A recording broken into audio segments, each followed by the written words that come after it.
Welcome to Time with God Daily. The focus of the present discourse is the historical narrative concerning Joshua, officially documented within the scriptural volumes of the Old Testament, commonly designated as the Ancient Covenant. This book serves as the immediate continuation of events subsequent by Moses, particularly detailing the guidance of the children of Israel, following their exodus from the territories of Egypt, and their subsequent arrival at the venerated location of Mount Sinai.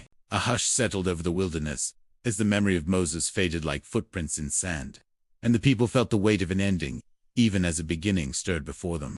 Joshua stood among the tents at dawn, the sky bruised purple and gold, hearing the call to rise, to cross, to take hold of what had been promised long before any of them were born. Courage was placed upon him like a mantle, and the land ahead seemed to breathe, waiting for the sound of obedient feet. Word moved through the camp with the crackle of firelight and the shuffle of sandals, telling families to prepare and warriors to ready themselves.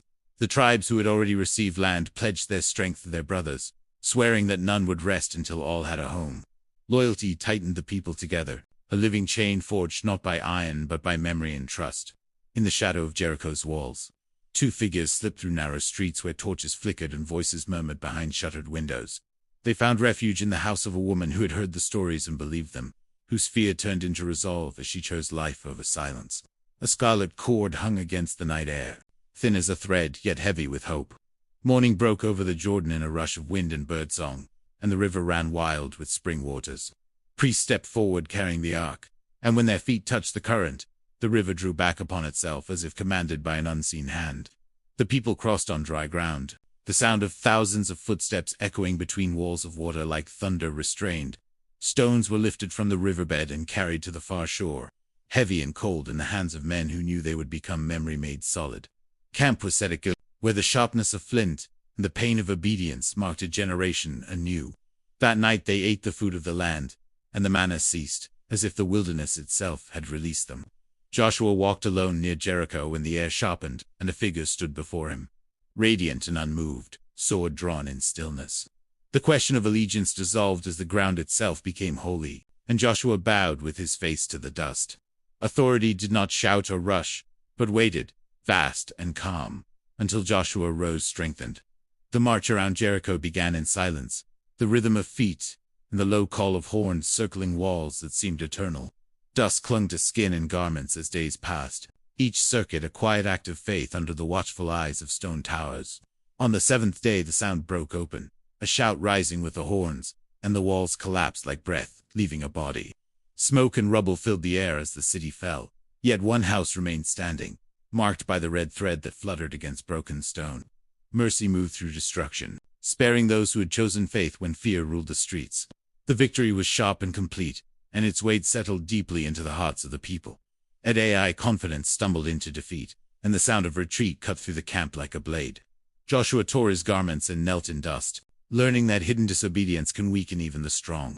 When justice was done and humility restored, the people rose again and the city fell, teaching them that conquest, without obedience, is hollow. Kings gathered and alliances formed as the land trembled under the approach of Israel's armies.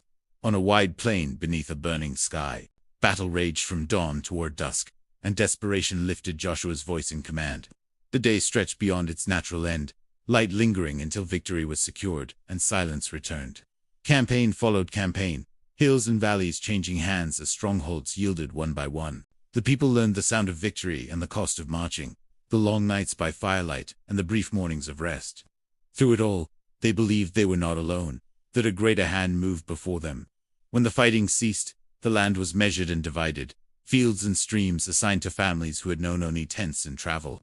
Boundaries were marked, cities set apart, and altars raised where gratitude could find a voice.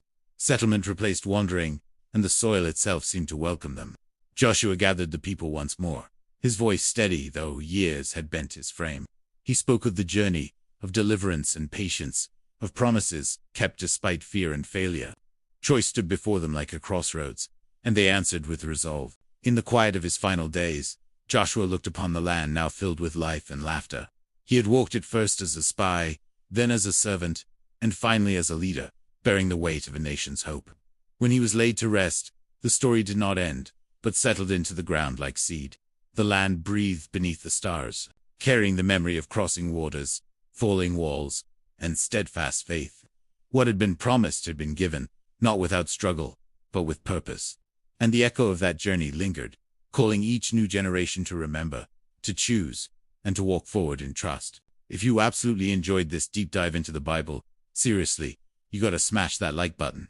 It helps us out so much, you know. And hey, if you want more videos exactly like this, where we really explore these amazing stories, make sure you hit subscribe. Don't miss the next one. Okay.